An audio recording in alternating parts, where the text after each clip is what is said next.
आज हम बीए प्रथम वर्ष के द्वितीय प्रश्न पत्र राजस्थान के भूगोल के बारे में बातें करेंगे।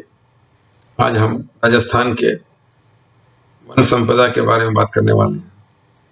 जैसा कि आपको पता है कि राजस्थान एक भारत के पश्चिम में स्थित एक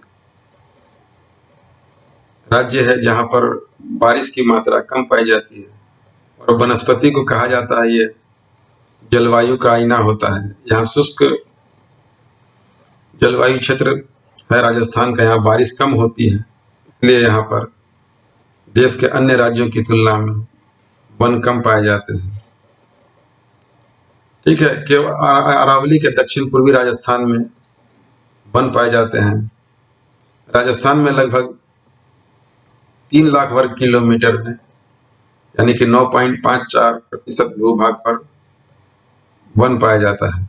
32,649 वर्ग किलोमीटर यानी कि लगभग 9.54% भूभाग पर वन पाया जाता है।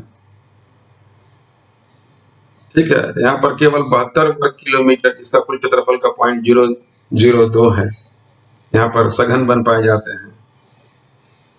ठीक है, राजस्थान में सर्वाधिक वन उदयपुर में है जो लगभग 23.24% है और सबसे कम वन, न्यूनतम वन चूरू जिले में है। राजस्थान के वन अधिनियम 1953 के अनुसार वनों का वर्गीकरण किया गया है। ये 3 भागों में बांटा गया है। पहला वन है आरक्षित या संरक्षित वन। यह कुल वनों का 38.16% है। इन वनों पर सरकार का पूर्ण स्वामित्व होता है। इनमें किसी भी वन संपदा का हम दोहन नहीं कर सकते। सुरक्षित वन, ये वन कुल वन का 53.36% है। इन वनों का दोहन के लिए सरकार को कुछ नियमों के आधार पर छूट देती है।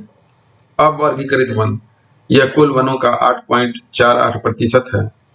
इन वनों में सरकार द्वारा निर्धारित शुल्क जमा करवाकर वन संपदा का दोहन किया जा सकता है। विभिन्न वन नीतियां, भारत में सबसे पहले 1894 में ब्रिटिश सरकार ने वन नीति बनाई। स्वतंत्रता पश्चात 1952 में नई वन नीति बनाई गई। इस वन नीति को 1988 में संशोधित किया गया। इस नीति के अनुसार देश में कुल 33% भूभाग पर वन होना आवश्यक है।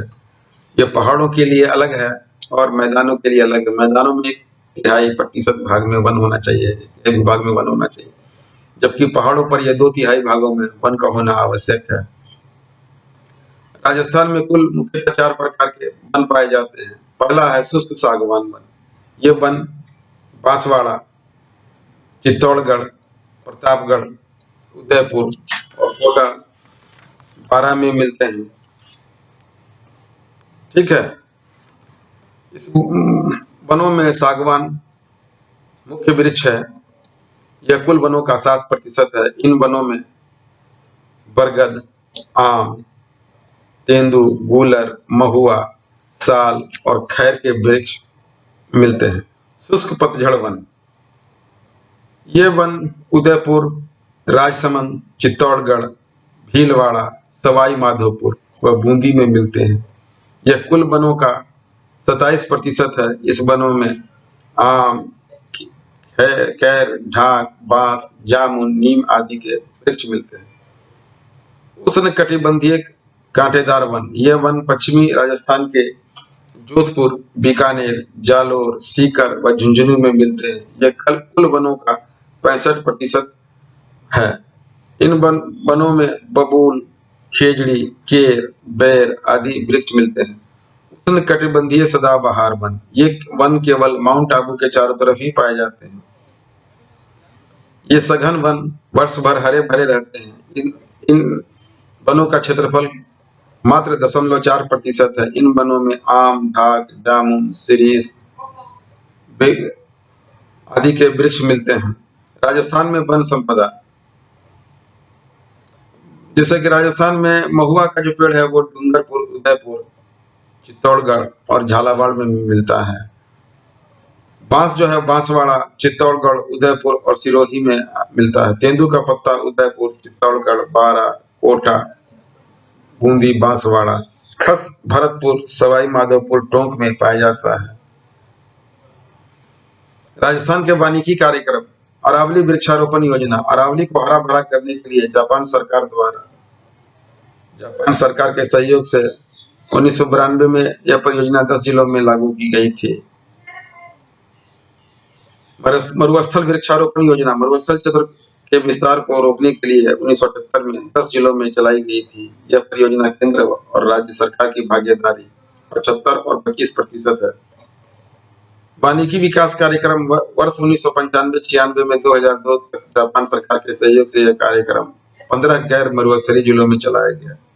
इंदिरा गांधी क्षेत्र वृक्षारोपण योजना, यह 1991 में इंदिरा गांधी नहर परियोजना के नहरों के किनारे वृक्षारोपण एवं चारागाह हेतु कार्यक्रम जो जापान सरकार के सहयोग से चलाया गया, जो 2002 में पूरा हो गया। राजस्थान वन एवं जैविक विविधता परियोजना, वनों की बढ़ोतरी के अलावा वन जीवों के संरक्षण हेतु यह कार्यक्रम जापान सरकार के सहयोग से 2003 में प्रारंभ किया गया।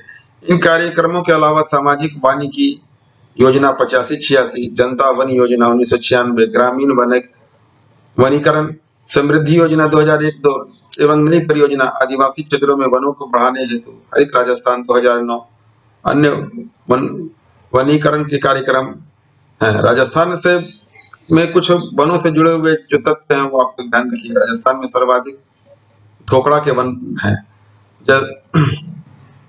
जैसलमेर के कुलधरा के पास कैक्टस गार्डन विकसित किया जा रहा है। पलाश ढाक के फूलों से लदा वृक्ष जंगल की आग कहलाता है इसका।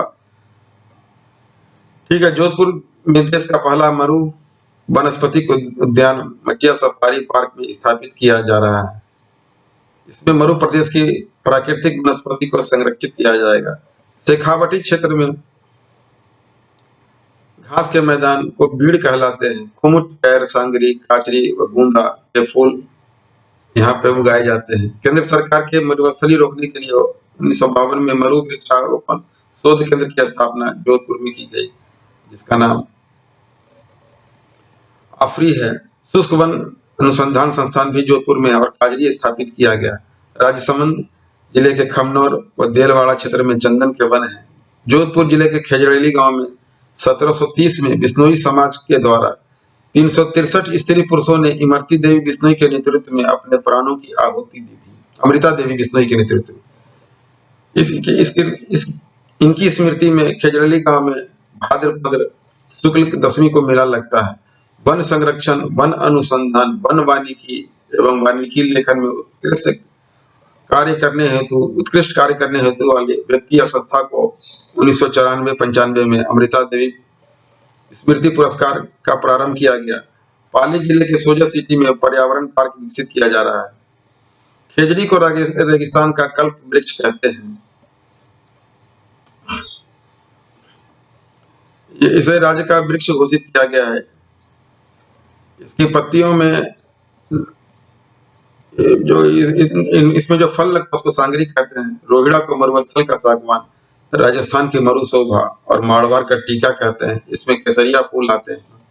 इसे राज्य पुष्प घोषित किया गया है।